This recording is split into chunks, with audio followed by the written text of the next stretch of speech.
Hello friends, welcome back to our YouTube channel. आप सबका फिर से स्वागत है राज कोचिंग कानपुर में। और अब हम चलते हैं अगली एक्सरसाइज पर। 10th क्लास का मैथ हम आपको फ्री में करा रहे हैं, जिसका तीसरा चैप्टर चल रहा है। 3.3 एक्सरसाइज पे हम पहुंच चुके हैं। फर्स्ट क्वेश्चन को मैं स्टार्ट करता हूं और एक बार रीड कर लेते हैं क्वेश्चन को। निम्न समीकरणों के युग्म को विलोपन विधि तथा प्रतिस्थापन विधि से हल कीजिए, कौन सी विधि अधिक उपयुक्त है। देखें क्वेश्चन में सबसे पहले हमने आपको बताया था कि इस एक्सरसाइज में या इस चैप्टर में हमारे पास 4 मेथड होते हैं सॉल्व करने के। चारों में से जो मेथड आपको पूछ रहा है उसी मेथड से आपको क्वेश्चन को सॉल्व करना है। पहला है ग्राफिकल मेथड, जो हम पढ़ा चुके हैं। दूसरा है आपका सब्स्टिट्यूशन मेथड, प्रतिस्थापन, इससे पिछली एक्सरसाइज करा चुके हैं। अब आता है आपका विलोपन विधि। विलोपन मेथड जो विधि है, एलिमिनेशन मेथड, इसके प्रयोग को हम इसमें समझते हैं। और इसके बाद में जो आता है एक और मेथड है, वो था आपका क्रॉस मल्टीप्लिकेशन मेथड। इसको हिंदी में वज्र गुणन विधि कहते हैं। बट वो बोर्ड एग्जाम की दृष्टि से वो चैप्टर अब हटा दिया गया है आपका, यानी कि वो एक्सरसाइज अब रिमूव कर दी गई है। इसलिए अब आपको केवल 3 एक्सरसाइजों में से, जिसमें विलोपन विधि, प्रतिस्थापन और ग्राफिकल मेथड से पेपर में क्वेश्चन पूछे जा रहे हैं। तो चलिए मैं स्टार्ट करता हूँ। सबसे पहले हमने बताया कि सॉल्यूशन लिखते हैं हम क्वेश्चन का सॉल्यूशन। तो थोड़ा मैं पेज को ऊपर कर देता हूं ताकि हमको क्वेश्चन समझ में आ जाए ठीक से, इजीली। पहला क्वेश्चन हम करते हैं। इक्वेशन पहले दे रखी है और सबसे पहले हम लिखते हैं सॉल्यूशन। सॉल्यूशन सॉल्यूशन कौन से वाले क्वेश्चन का? जो हमारे पास में पहला वाला पार्ट है, इसको हम सॉल्व कर रहे हैं। x प्लस वाई और 2x minus 3y is equal to 4।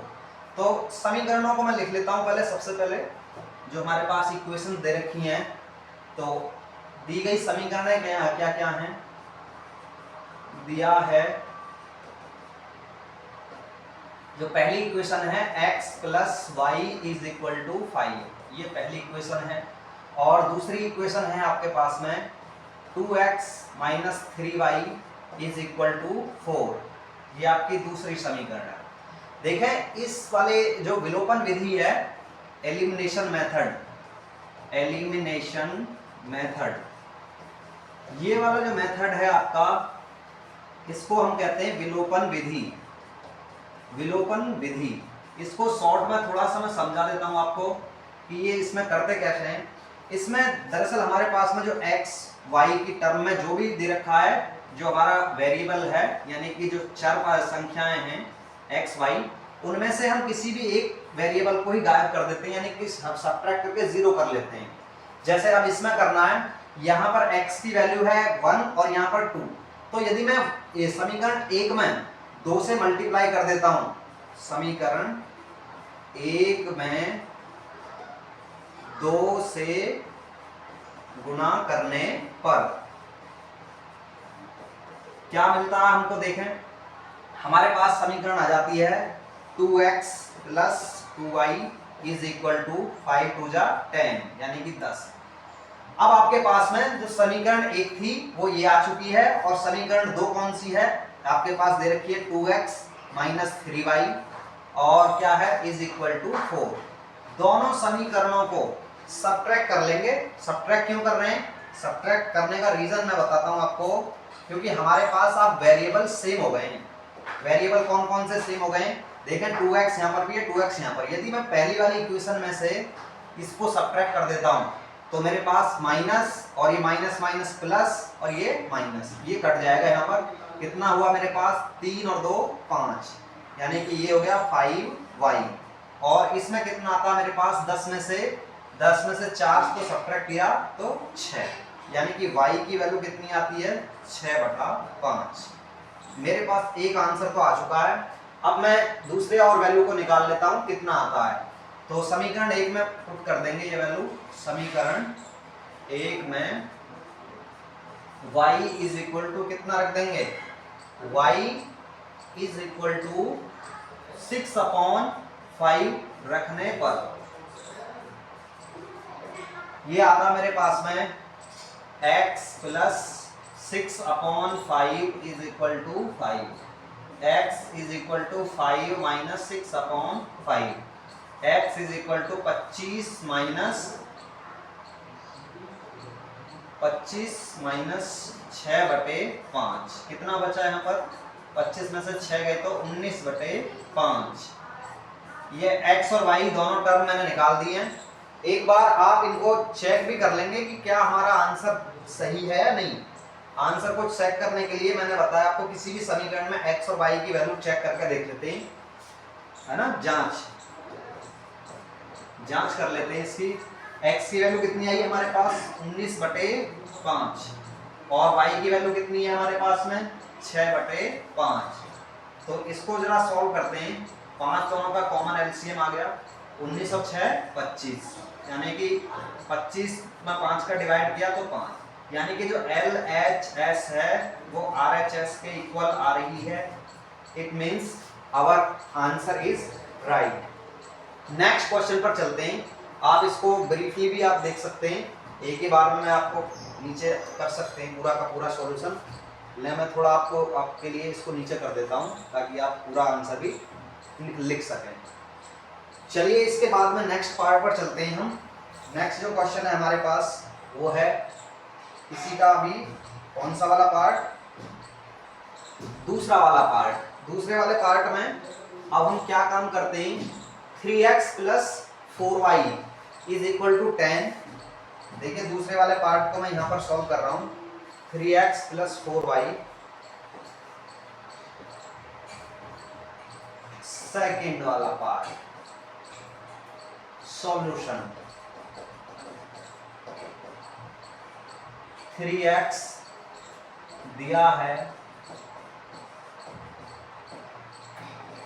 3x plus 4y is equal to 10, और इसके बाद में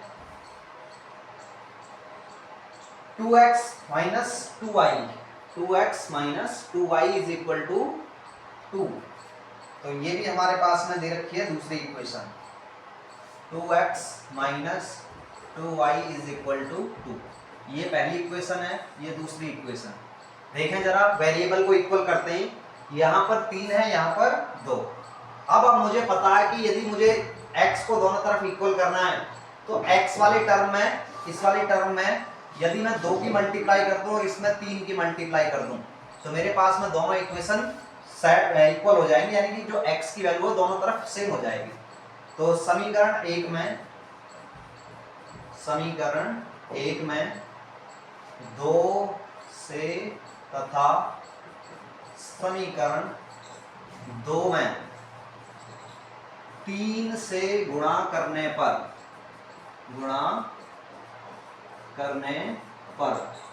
क्या मिलता है हमारे पास में? आ जाती है इक्वेशन 6x, क्योंकि 2 से मल्टीप्लाई कर रहे हैं, plus 8y is equal to 20। इसके बाद ये आ जाएगा 6x और माइनस 6y और इज इक्वल टू 6। तो अब मुझे पता, मेरे पास दोनों के दोनों वेरिएबल सेम हो चुकी x की टर्म में। तो सब्ट्रैक्ट कर लेंगे, ये माइनस, ये प्लस और ये माइनस, ये कट जाएगा जब सब्ट्रैक्ट करेंगे। तो 8 में 6 ऐड किया तो ये हो गया मेरे पास 8 6 14, और 20 में से 6 गए तो 14, यानी कि y इज इक्वल टू कितना आ गया? 1। 14 में 14 का डिवाइड कर देंगे तो 1। y की वैल्यू किसी भी समीकरण में रख देंगे। y का मान समीकरण, कौन सी समीकरण में रख देंगे बताइए? पहली वाली में रख लेता हूँ इजीली। तो समीकरण कौन सी में? 1 में रखने पर क्या मिलता है हमको? देखें, हमारे पास आ जाता है 3x और कितना plus 4 into 1 is equal to 10। 3x is equal to 10 minus 4 यानी कि 6, या यूं कहें कि 3x इज इक्वल टू 6 या x इज इक्वल टू 2। 3 दूनी 6। x और y की वैल्यू हमारे पास निकल करके आ चुकी हैं, यही हमारे आंसर हैं। इसके बाद में नेक्स्ट क्वेश्चन है हमारा, अगले वाले पार्ट पर चलता हूं। इसका जो थर्ड पार्ट है वो है हमारे पास, लिख लेते हैं अगले वाले पार्ट में।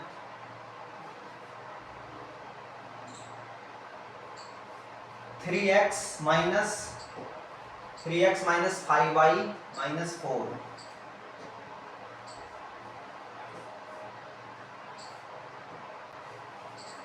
थर्ड वाला पार्ट हम करते हैं इसका।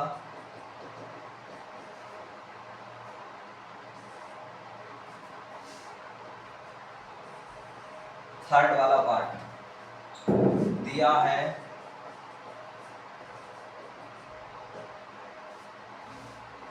क्या दे रखा हमको, 3x माइनस 4y माइनस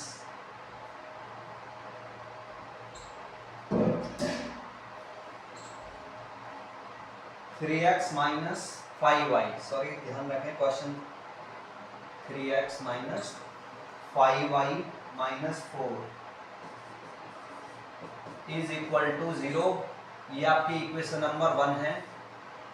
और इसके बाद में दूसरी जो इक्वेशन दे रखी है वो है आपकी 9x plus 9x is equal to 2y plus 7। 9x is equal to 2y और प्लस 7, ये आपकी दूसरी इक्वेशन है। तो दोनों समीकरणों को पहले वेरिएबल फॉर्म में ठीक से मेंटेन कर लेते हैं। तो पहली वाली इक्वेशन को मैं लिखता हूं 3x और minus 5y is equal to 4। इसके बाद में जो दूसरी इक्वेशन है उसको लिख लेते हैं 9x minus 2y is equal to 7। तो इनके समीकरणों के नाम रख देते हैं अलग, 3 और ये 4। अब जरा देखें यहाँ पर 3 है, यहाँ पर 9 है। x को यदि रिमूव करना है तो पहली वाली जो समीकरण 3 है उसमें 3 से मल्टीप्लाई कर दूं मैं, तो इक्वल मेरे पास वेरिएबल हो जाएंगे। समीकरण 3 में 3 से गुणा करने पर क्या मिलता हमको, ये आ जाता 9x और minus 15y is equal to 12। और इसके बाद में दूसरी जो इक्वेशन है 4 वो है हमारे पास 9x minus 2y is equal to 7। दोनों समीकरणों को सब्ट्रैक्ट कर लेंगे, माइनस प्लस माइनस। इसके बाद में इक्वेशन को सॉल्व करते हैं तो ये कट जाएंगे, 15 माइनस के और प्लस के 2 हैं तो ये हो जाएंगे माइनस के 13y इज इक्वल टू 12 में 7 ऐड किए तो कितने हो जाएंगे, 12 में से 7 गए तो मेरे पास आएगा 5। 12 में से 7 गए तो यहाँ पर आएगा 5। तो y की वैल्यू आएगी हमारे पास 5 अपॉन माइनस का 13। एक वैल्यू तो हमारे पास आ चुकी है। y की वैल्यू किसी भी इक्वेशन में पुट कर देंगे हम। y की वैल्यू समीकरण y का मान समीकरण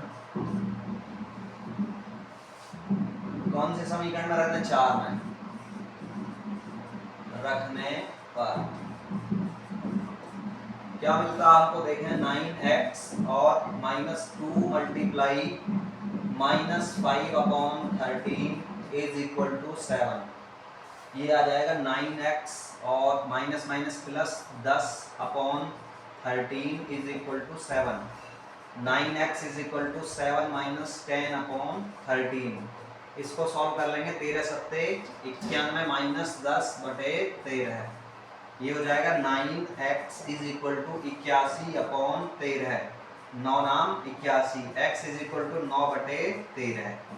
x की वैल्यू 9 बटे 13 आई है, y की वैल्यू 5 बटे 13, माइनस का 5 बटे 13। इनको यदि सॉल्व करके देखें तो एक बार चेक कर लेते हैं कि क्या हमारा आंसर ठीक है, जांच करके भी चेक कर लेते हैं, क्योंकि जब वैल्यू हमारे पास फ्रैक्शन में आ जाए तब डाउटफुल केस बन जाता है। एक बार चेक कर लेते हैं। x प्लस वाई की जगह है 3x, 3 गुणा x की वैल्यू क्या है 9 बटे 13 है, और माइनस 5 गुणा y की वैल्यू क्या माइनस 5 बटे 13। इनको सॉल्व करते हैं, ये आता मेरे पास निकल करके 9 तिया 27 बटा 13 माइनस 5 25 बटे 13, कितना हो गया 7 5 12 और 2 2 4 1 5, तो ये हो गया 13 चौका 52। यानी कि आंसर तो सही आ रहा है, इसका मतलब वैल्यू हमारी जो आई निकल करके ठीक है। इसके बाद में नेक्स्ट क्वेश्चन पर चलते हैं हम। इसका जो पार्ट है ये हमने थर्ड पार्ट आपके लिए कर दिया है। फोर्थ पार्ट जो है आपको खुद के लिए दे रहे हैं, बस उसमें आपको एलसीएम लेना है। एलसीएम लेने पर ये 3 इधर हो जाएगा, 2 दूनी 4 हो जाएगा और ये 6 इधर हो जाएगा माइनस का 6। ऐसे आपको ये कर लेना है 3x minus y is equal to 9। बस आपको करना कुछ नहीं है, इक्वेशन बनानी है, एलिमिनेशन मेथड का ही यूज करना है। इसके बाद में नेक्स्ट क्वेश्चन पर चलते हैं जो हमारे इंपॉर्टेंट हैं एग्जाम की दृष्टि से। यदि हम देखें तो वो होते हैं हमारे प्रॉब्लम बेस्ड क्वेश्चन। इस तरीके से जो क्वेश्चंस आते हैं ये काफी हमारे इंपॉर्टेंट बन जाते हैं, क्योंकि इसमें कुछ प्रॉब्लम्स का सॉल्यूशन हमको खुद ही निकालना पड़ता है। जैसे कि यदि मैं बात करूं तो अब हम बात करते हैं पहले वाले क्वेश्चन के। तो पहले वाला जो क्वेश्चन है हमारे पास ये दे रखा है इन्होंने, निम्न संख्याओं में, देखें एक बार क्वेश्चन को पढ़ लेते हैं। निम्न संख्याओं में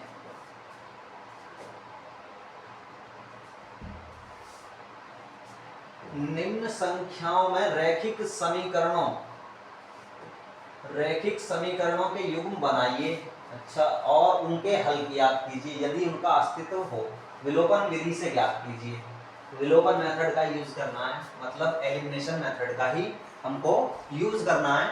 तो पहला क्वेश्चन मैं करता हूं रीड। यदि हम अंश में एक जोड़ दें तथा हर में से एक घटा दें तो भिन्न में एक में बदल जाती है। यदि हर में एक जोड़ दें तो यह 1/2 हो जाती है। वह भिन्न क्या है? क्वेश्चन बहुत अच्छा है, बस हमको एक बार समझने की जरूरत है। देखिए कैसे क्वेश्चन को सॉल्व करते हैं। थोड़ा सा पहले पेज को मैं ऊपर कर देता हूं ताकि आपको देखने में आसानी रहे और सॉल्यूशन को लिखने में मुझे भी आसानी हो जाए। चलिए, सबसे पहले मैंने बताया आपको कि हमको एक जो फ्रैक्शन है वो एज्यूम करनी पड़ेगी। सबसे पहले हम लिखते हैं सॉल्यूशन, यानी कि जिसका भी हम सॉल्यूशन निकाल रहे हैं क्वेश्चन का उसका सॉल्यूशन करना है। यदि हम अंश में, तो पहले हमको अंश तो मान लेना चाहिए, अंश और हर मान लेते हैं तभी तो हमारे पास भिन्न बनेगी कोई फ्रैक्शन। देखें जो हमारे पास भिन्न होती है, भिन्न बनती है अंश बटा हर से, अंश बटा हर, यानी कि जो हमारे पास फ्रैक्शन होती है न्यूमरेटर अपॉन डिनोमिनेटर की फॉर्म में होती है। तो न्यूमरेटर और डिनोमिनेटर तो एज्यूम कर लें पहले, तभी तो हमारे पास जो फ्रैक्शन आएगी वो बनेगी। चलिए करते हैं। माना किसी भिन्न का अंश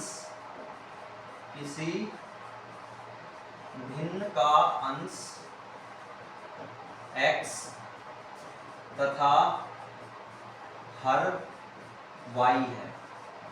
ये हमने एज्यूम कर लिया है कि कोई फ्रैक्शन है, तब उसका जो भिन्न का अंश है वो x है और हर जो है वो y है। इस प्रकार इसलिए जो भिन्न होगी हमारे पास वो क्या हो जाएगी, x अपॉन y। भाई हमने अंश को x माना है और हर को y माना है, तो भिन्न हमारे पास x अपॉन y। अब आते हैं क्वेश्चन में, जो फर्स्ट कंडीशन है, यदि हम अंश में एक जोड़ दें तथा हर में एक घटा दें, मतलब जो फर्स्ट कंडीशन है प्रश्नानुसार अकॉर्डिंग टू द क्वेश्चन, प्रथम शर्त, जो प्रथम शर्त है, फर्स्ट कंडीशन है, वो क्या है, वो दे रखी है हमारे पास में x plus 1 upon y minus 1। x यानी कि अंश में मैंने एक जोड़ दिया और y में जो हर है उसमें से एक घटा दिया, तब जो हमारे पास भिन्न है वो किसने बदल जाती है, एक के इक्वल हो जाती है। तो इसको जरा सॉल्व करें, कितना आता है, इसके नीचे 1 मान लें पहले से ही, ये हो जाएगा x plus 1 is equal to y minus 1। या मैं कहूं तो इसको इधर ले आऊंगा मैं, तो मेरे पास जो इक्वेशन बनेगी x minus y is equal to -2। इसको मैंने इधर ट्रांसपोज कर दिया और इसको इधर, तो मेरे पास पहली इक्वेशन बन गई ये। इसके बाद चलते हैं हम नेक्स्ट वाले कंडीशन पे। उसमें क्या रखा है, यदि हर में एक जोड़ दें तो यह 1/2 में हो जाती है। तो द्वितीय शर्त क्या दे रखी है, सेकंड कंडीशन। तो सेकंड कंडीशन में दे रखा है कि केवल हर में क्या करना है, एक जोड़ना है। तो हर में एक जोड़ देंगे बस, तो x upon y plus 1 is equal to 1/2। ये दे रखा है 1/2 हो जाती है। इसको जरा सॉल्व करते हैं हम आगे को, तो ये हो जाएगा 2x is equal to y plus 1। तो इसको मैं इधर ट्रांसपोज कर देता हूँ, 2x minus y is equal to 1। यानी कि मेरे पास जो इक्वेशन आ जाएगी, जो दूसरी समीकरण आएगी बन करके, वो कौन सी आ गई है? अब ये आ गई मेरे पास 2x minus y is equal to 1। ये हो गई दूसरी समीकरण। अब हमको विलोपन विधि का ही यूज करना है इसमें, क्योंकि बोल रखा है सभी क्वेश्चनों को विलोपन विधि से ही हल करना है, एलिमिनेशन मेथड का ही यूज करना है हमको। तो विलोपन विधि का ही यूज करेंगे। तो सबसे पहले देखते हैं जो पहले से इक्वेशन दे रखी है वो है x minus y is equal to -2। तो ये समीकरण हमारी एक थी, दोनों को सब्ट्रैक्ट कर देंगे, minus plus minus minus plus. तो यहाँ पर देखें ये हमारे प्लस माइनस कट गए, 2x में से x गया तो केवल x, और यहाँ पर 1 और कितना हो जाएगा 1 प्लस 2 इज इक्वल टू 3। यानी कि जो x की वैल्यू है वो आ जाती है मेरे पास 3। इसके बाद में आगे को नहीं, मेरे पास में जो क्वेश्चन है x की वैल्यू हमने निकाल ली, y की वैल्यू निकालनी है हमको, समीकरण 1 में रख देंगे। तो y का x का मान समीकरण कौन सी में? 1 में रखने पर हमको क्या मिलता है? वो मिलता है x का मान रखना हमको। ये है हमारे पास इक्वेशन, x की वैल्यू आई निकल के 3 minus y is equal to -2, या मैं कहूँ तो 3 plus 2 is equal to y, या y इज इक्वल टू 5। तो ये x और y की वैल्यू मेरे पास आ चुकी हैं। आप देख सकते हैं कि यदि मैं 5 में से यानी कि 3 में से 5 को सब्ट्रैक्ट करूं तो माइनस का 2 ही आता है, यानी कि आंसर मेरा वेरीफाइड है, ठीक है आंसर। आप एक बार में भी क्वेश्चन को कर सकते हैं। जितना पार्ट आपको लिखना है वो आपको मैं दे देता हूं, बाकी आपका जो एक्स्ट्रा पार्ट है उसको रिमूव कर देता हूं इसमें से। तो जो हमारे पास इक्वेशन निकल करके आई थी वो ये रही, आपको ये सॉल्व करना था बस इसका। इसके बाद में नेक्स्ट क्वेश्चन पर चलते हैं हम। नेक्स्ट क्वेश्चन जो है वो दे रखा है हमारे पास में, सेकंड वाला पार्ट है इसका। देखें बहुत बढ़िया क्वेश्चन है, एज का क्वेश्चन है। तो आयु के आधार पर क्वेश्चन आते हैं, आपको पता है कई बार क्वेश्चन कॉम्पिटिटिव एग्जाम में उसमें भी पूछे जाते हैं और बोर्ड में भी आपके आने की प्रोबेबिलिटी ज्यादा होती है। 5 वर्ष पूर्व नूरी की आयु सोनू की आयु की 3 गुनी थी। 10 वर्ष पश्चात नूरी की आयु, 10 वर्ष पश्चात, एक बार देखें, 5 वर्ष पूर्व नूरी की आयु सोनू की आयु की 3 गुनी थी। 10 वर्ष पश्चात नूरी की आयु सोनू की आयु की 2 गुनी हो जाएगी। मतलब एक तो पहले की एज दे रखी है 10 वर्ष, 5 वर्ष पहले और 10 वर्ष बाद की, और पूछा नूरी और सोनू की आयु क्या है, यानी कि वर्तमान में जो एज है, प्रेजेंट में जो एज है वो आपसे पूछिए इसमें। चलिए क्वेश्चन को सॉल्व करते हैं। हमने बताया सबसे पहले हम लिखते हैं सॉल्यूशन, तो सॉल्यूशन लिख देते हैं, और सॉल्यूशन लिखने के बाद क्वेश्चन को सॉल्व करना स्टार्ट करते हैं। सबसे पहले क्योंकि हमसे पूछा नूरी और सोनू की आयु, तो इनको ही हम एज्यूम कर लेंगे। माना नूरी और सोनू की वर्तमान आयु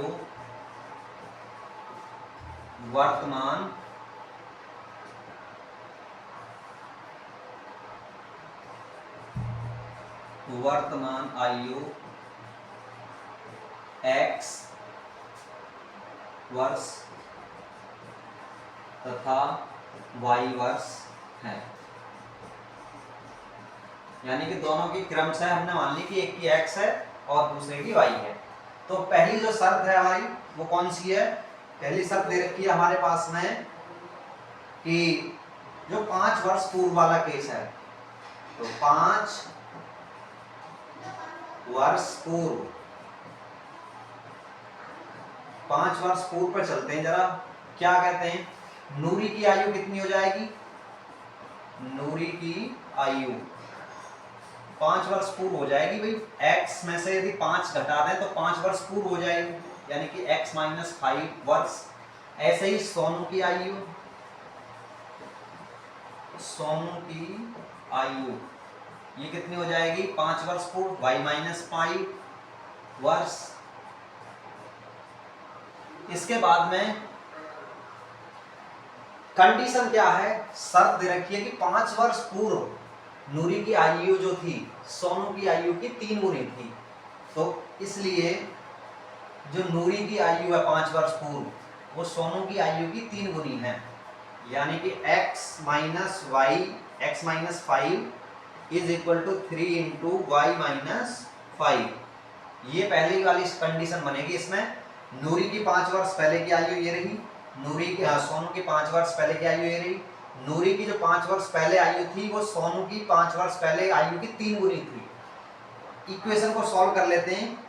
कितना आता है हमारे पास? ये आ जाता है निकल करके x माइनस 5 और is equal to 3y minus 15। इसको जरा मैं इक्वेशन में बदल देता हूँ। यहाँ पर इधर आ जाएगा x minus 3y is equal to minus 15 और प्लस 5, तो ये हो जाएगा माइनस के 10। समीकरण नंबर 1, इक्वेशन नंबर 1। अब चलते हैं 10 वर्ष पूर्व, 10 वर्ष पश्चात। सेकंड वाली कंडीशन है 10 वर्ष पश्चात। 10 वर्ष पश्चात क्या हो जाएगा? जो नूरी की आयु है 10 वर्ष बाद, नूरी की आयु 10 वर्ष बाद हो जाएगी x प्लस 10। प्रेजेंट आयु से x प्लस 10 वर्ष हो जाएगी। इसी प्रकार जो हमारे पास दे रखा है सोनू की आयु कितनी हो जाएगी 10 वर्ष बाद?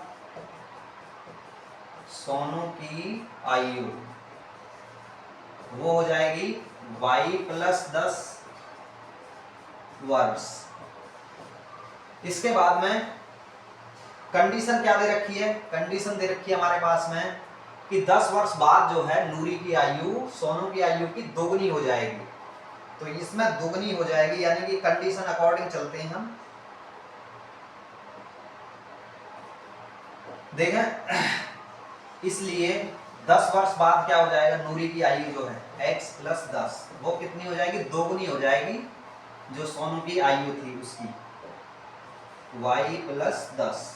ये हो जाएगा मेरे पास x plus 10 is equal to 2y plus 20। तो x minus 2y is equal to कितना हो जाएगा? 10। ये इक्वेशन नंबर 2। देखें, दो समीकरण हमारे पास बन चुकी हैं। पहली तो समीकरण ये रही और दूसरी समीकरण ये रही। दोनों समीकरणों को सॉल्व करना है, एलिमिनेशन मेथड का यूज करेंगे। हालांकि बोर्ड में आपसे ये कंडीशन नहीं देता है कि आप एलिमिनेशन मेथड का यूज कीजिए, जो मेथड आपको उचित लगता है उससे आप कर सकते हैं। लेकिन अगर कंडीशन दे रखी है कि आप उसी विधि का यूज करना है, तब आपको करना ही करना है। तो दोनों समीकरणों को मैं पास पास लिख लूंगा ताकि मुझे इजी सॉल्व करने में कोई प्रॉब्लम ना आए। तो पहली इक्वेशन आई थी x minus 3y is equal to minus का 10। ये थी हमारी पहली वाली। इनको जरा सॉल्व करते हैं तो इसमें क्या आ जाएगा मेरे पास में?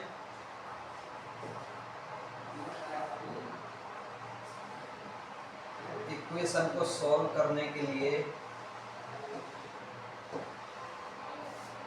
तो देखें, जब इसको मैं सब्ट्रैक्ट करूंगा, ये माइनस, ये प्लस, ये तो कट जाएगा। तो ये मेरे पास हो गया 3y में से 2y सब्ट्रैक्ट हो जाएंगे तो कितना? y इज इक्वल टू कितना हो जाएगा? 10 और 10 20। यानी कि y की वैल्यू तो यहीं पर निकल करके आ चुकी है। y की वैल्यू कोई सी भी समीकरण में रख दें आप, y का मान समीकरण 1 में रखने पर क्या मिलता है हमारे पास? x माइनस 3 गुना 10, 3 गुना 20, क्योंकि y की वैल्यू क्या है? 20 इज इक्वल टू माइनस 10, 20 दिया 60। ये हो जाएगा 60 is equal to minus 10, x is equal to 60 minus 10, यानी कि x की वैल्यू क्या है 50। तो x हमने किसकी वैल्यू मानी थी, हम लिख देंगे नीचे इस प्रकार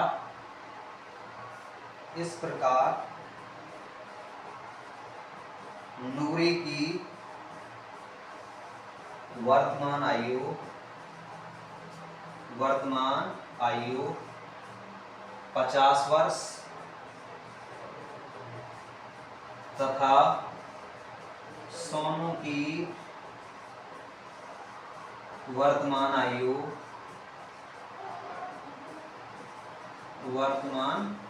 आयु कितनी है 20 वर्ष है, 20 वर्ष है। इस प्रकार हमारा ये वाला क्वेश्चन भी सॉल्व हो गया। कौन सा क्वेश्चन था, एज फैक्टर के आधार पर क्वेश्चन था। लीजिए मैं थोड़ा इसको छोटा कर देता हूं ताकि आप एक बार में ही क्वेश्चन को कर सकें। ये था हमारा क्वेश्चन। इसके बाद में नेक्स्ट वाले क्वेश्चन पर भी मैं चलता हूं। नेक्स्ट वाला क्वेश्चन आएगा हमारे पास 2 अंकों की संख्या, लेकिन उससे पहले मैं थोड़ा सा एक काम कर लेता हूं ताकि इसमें हमको दिक्कत नहीं आए। इसके बाद में जो पार्ट है हमारा वो अगला क्वेश्चन अभी मैं करा रहा हूँ। थोड़ा सा लैगिंग कर रहा है सिस्टम, ताकि इसको रिफ्रेश करना जरूरी होता है। काफ़ी समय से इस पर चल रही है, वर्क चल रहा है, पहले से भी ये वर्किंग जोन में था। चलिए, इसके बाद जो नेक्स्ट क्वेश्चन है मेरे पास वो आता है हमारे पास 2 अंकों की संख्या के अंकों का योग 9 है। क्वेश्चन को मैं रीड कर रहा हूँ, सुनते रहें। इस संख्या का 9 गुना संख्या के अंकों को पलटने से बनी संख्या का 2 गुना है, वह संख्या ज्ञात कीजिए। चलिए, सबसे पहले हमने बताया कि संख्या को हम सॉल्यूशन में लिखते हैं। सबसे पहले सॉल्यूशन देखें, क्वेश्चन में पढ़ते हैं पहले ध्यान से। 2 अंकों की एक संख्या है, मतलब 2 अंकों की संख्या का मतलब जैसे कि 10 हो गई, या 10 से ऊपर की जो संख्याएं हैं वो 2 अंकों की होती हैं, और 99 तक ही चलती है, 99 तक 2 अंकों की संख्या है। और क्या बोला है इसने कि अंकों का योग 9 है। इस संख्या का 9 गुना संख्या के अंकों को पलटने से बनी संख्या का 2 गुना है। तो सबसे पहले एज्यूम करेंगे हम इसमें संख्या के अंक।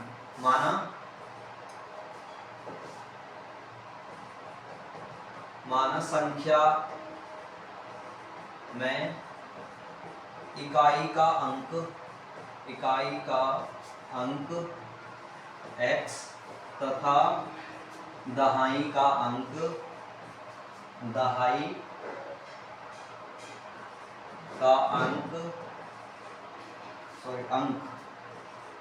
y है। इस प्रकार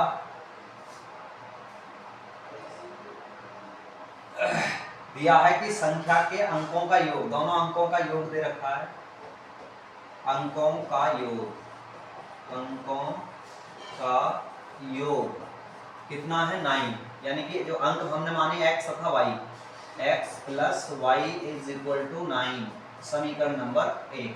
इसके बाद में और जो 2 अंकों की संख्या बनती है हमारी वो कौन सी है, तथा अंकों से निर्मित 2 अंकों की संख्या, 2 अंकों की संख्या, ये कौन सी हो जाएगी संख्या, ये हो जाएगी 10y प्लस x। प्रश्नानुसार हमसे क्या कहा, अंकों को पलटने पर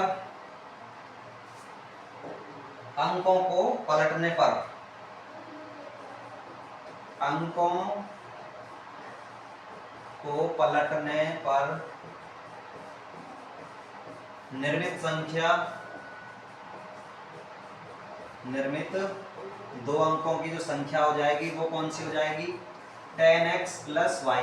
अंकों को पलटने पर जो संख्या है वो इतनी हो जाएगी। अब क्या कहा, इस संख्या का 9 गुना जो है, कौन सी वाली संख्या का, जो 2 अंकों से निर्मित संख्या है, इस वाली का 9 गुना संख्या के अंकों को पलटने से बनी संख्या का 2 गुना है।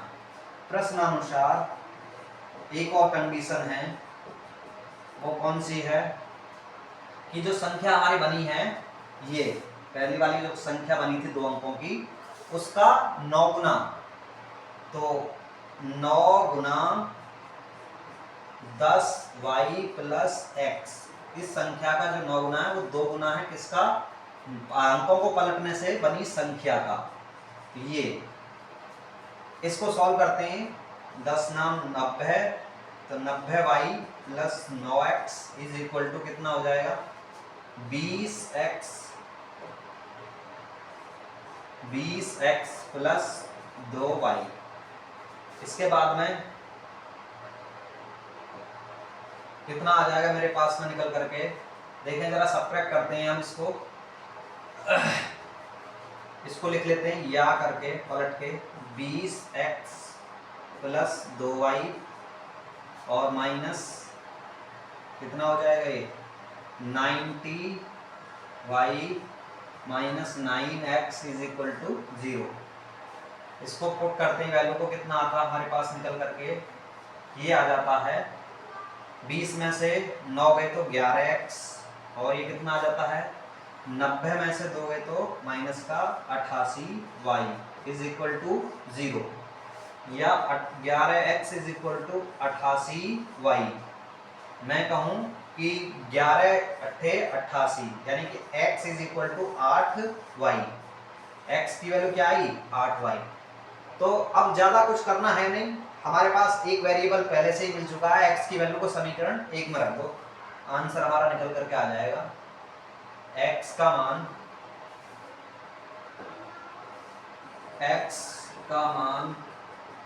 समीकरण 1 में रखने पर, x का मान समीकरण 1 कौन सी है हमारे पास, x प्लस वाई, यानी कि x की जगह तो हमको 8y plus y is equal to 9, तो 9y इज इक्वल टू 9 या y इज इक्वल टू 1। तो यही हमसे पूछा था, पूछा क्या था एक बार और देख लेते हैं क्वेश्चन में, वह संख्या ज्ञात कीजिए। तो संख्या ज्ञात करनी है हमको, संख्या हमने मानी थी कौन सी, 2 अंकों की जो संख्या थी वो थी हमारी ये, यहीं पे वैल्यू को पुट कर देंगे, 10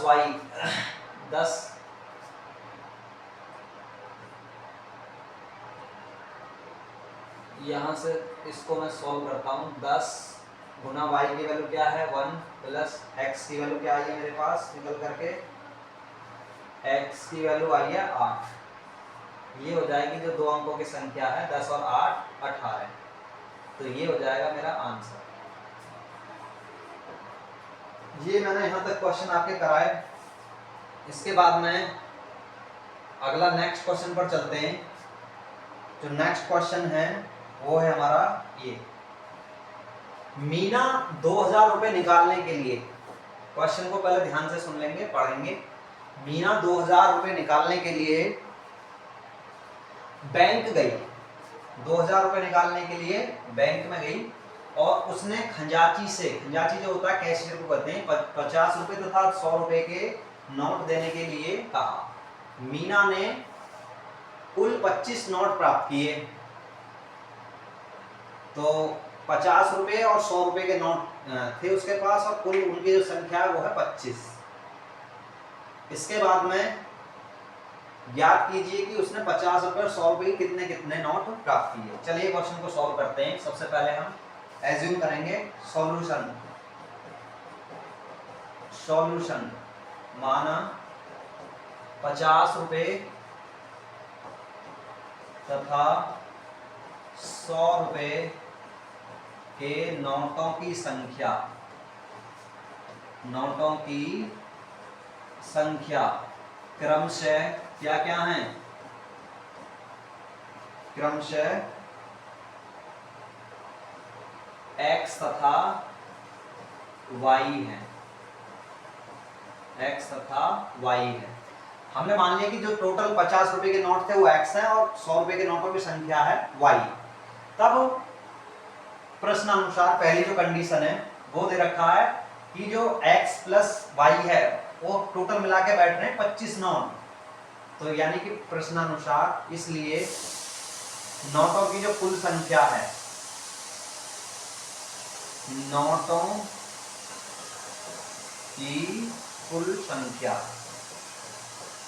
ये किसके बराबर हो जाएगी, ये 25 के बराबर होनी चाहिए, यानी कि x plus y is equal to 25, यानी कि एक तो हमारी समीकरण ये आ गई। और प्रश्नानुसार दूसरी कंडीशन क्या है, जो 50 रुपए के नोट है और 100 रुपए के नोट हैं वो कुल मिलाकर के कितने रुपए बैठ रहे हैं, 50 रुपए तथा 100 रुपए के नोटों की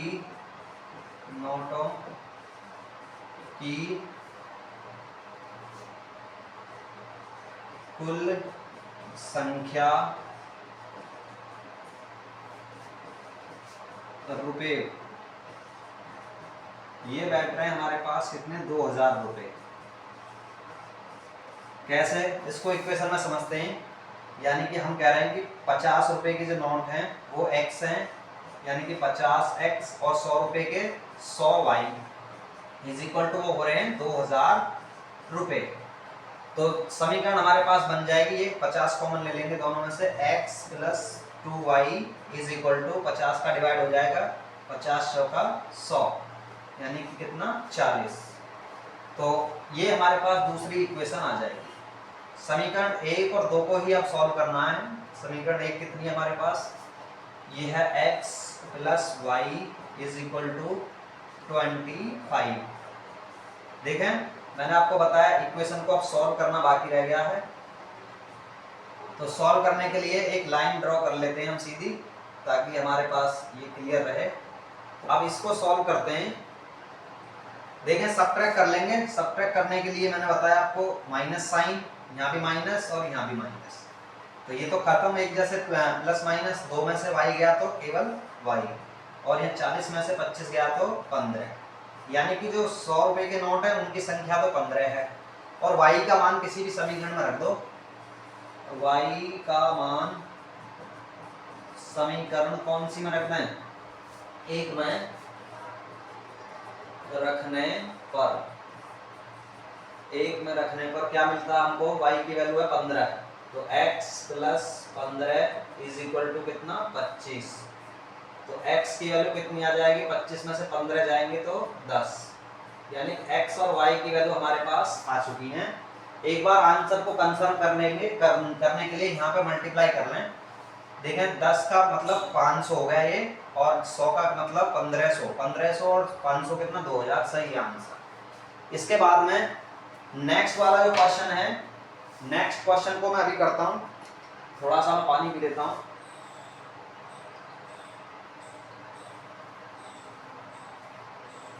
नेक्स्ट क्वेश्चन है, इसके बाद में लास्ट है हमारा ये,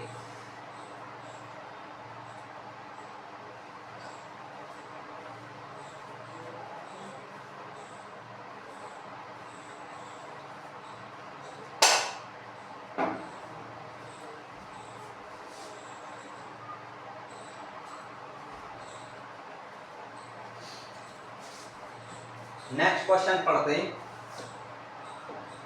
ये है, किराए पर पुस्तकें देने वाले किसी पुस्तकालय का प्रथम 3 दिनों का एक नियत किराया है तथा उसके बाद प्रत्येक अतिरिक्त दिन का अलग किराया है।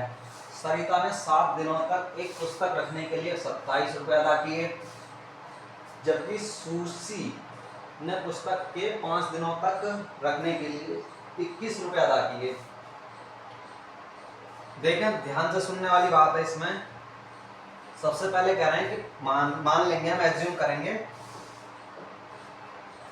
सॉल्यूशन लिखते हैं। मैंने पहले बताया आपको सॉल्यूशन,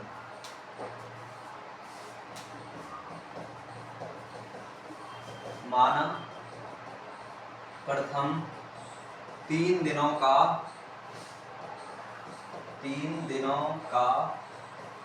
किराया x रुपए तथा अतिरिक्त दिनों का किराया y रुपए है। अतिरिक्त दिनों का किराया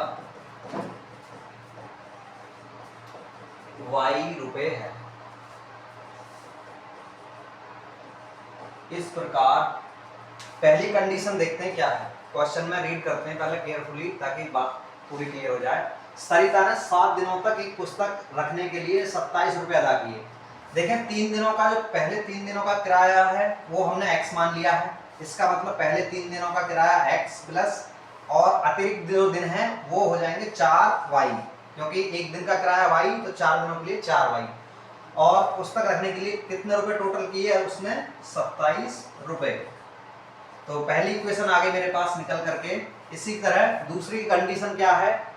दूसरी कंडीशन है जबकि सुशी ने एक पुस्तक 5 दिनों तक, पहले 3 दिनों का किराया क्या है x और बचे कितने 2 दिन और, तो 3 और 2 5 और ये 4 और 3 7, इसका कितना है 21 रुपए किराया। तो दो इक्वेशन हमारे पास बन चुकी हैं। दोनों इक्वेशन को ही सॉल्व करना है। मैंने आपको बताया विलोपन विधि में जो एलिमिनेशन मेथड है, बस इसमें हमको करना क्या है इक्वेशन को लिखना है और इक्वेशन को सब्ट्रैक्ट कर देना है बस। देखें यहाँ से माइनस का साइन आ जाएगा, यहाँ पर भी माइनस, यहाँ पर भी, तो ये तो खत्म। x में से x सब्ट्रैक्ट किया तो इसके बाद में 4 में से 2 गया तो 2y इज इक्वल टू 27 में से 21 गए तो 6, y इज इक्वल टू कितना आ जाएगा यहाँ पर 3। y की वैल्यू को किसी भी समीकरण में रख देंगे। y का मान समीकरण 1 में रखने पर, y का मान समीकरण 1 में रखने पर कितना आ जाएगा? y की वैल्यू को 1 में रखेंगे तो x प्लस 4 दिया 12 और 27 में से 12 को जब सब्ट्रैक्ट करेंगे x is equal to 27 minus 12, तो ये आ जाएगा x की वैल्यू कितनी आएगी 15। तो x और y की ही हमसे पूछी थी उसने नियत किराया जो प्रथम 3 दिनों का हमने x माना और अतिरिक्त दिन का किराया हमने y, तो दोनों वैल्यू हमारे पास निकल करके आ चुकी हैं। देखें ध्यान से सुने दोस्तों, ये एक्सरसाइज जो है मैंने इसके सभी के सभी क्वेश्चन एक क्वेश्चन आपके कराए हैं। आप देख सकते हैं एक क्वेश्चन को मैंने अलग अलग तरीके से आपको कराया है। जितने भी मेथड पॉसिबल थे वो सभी मेथड मैंने आपको बताए हैं। इसलिए अब आपके ये वाला जो चैप्टर है, चैप्टर कौन सा था? तीसरा चैप्टर को मैंने पूरा कंप्लीट तरीके से फिनिश किया है। जो बोर्ड एग्जाम के पैटर्न पर आधारित क्वेश्चन है, जो सिलेबस में दे रखी एक्सरसाइज है, वो मैंने आपकी इसमें एक क्वेश्चन को कराया है। कोई सा भी क्वेश्चन, एक भी क्वेश्चन आपको नहीं दिया है। इसलिए अब आपका जो फर्ज बनता है वो ये बनता है कि जो जितना हम पढ़ा रहे हैं उसका कुछ ना कुछ लाभ मिले। आपसे सिर्फ हम एक रिक्वेस्ट करते हैं कि चैनल को सब्सक्राइब कर लें, वीडियो को लाइक करें अगर आपको कंटेंट अच्छा लगा है, और कहीं पे सुधार की यदि जरूरत है तो उसको कमेंट में बताएं ताकि हम और भी अधिक से अधिक आपको अच्छी सुविधा प्रोवाइड कर सकें। Thank you so much, have a nice day.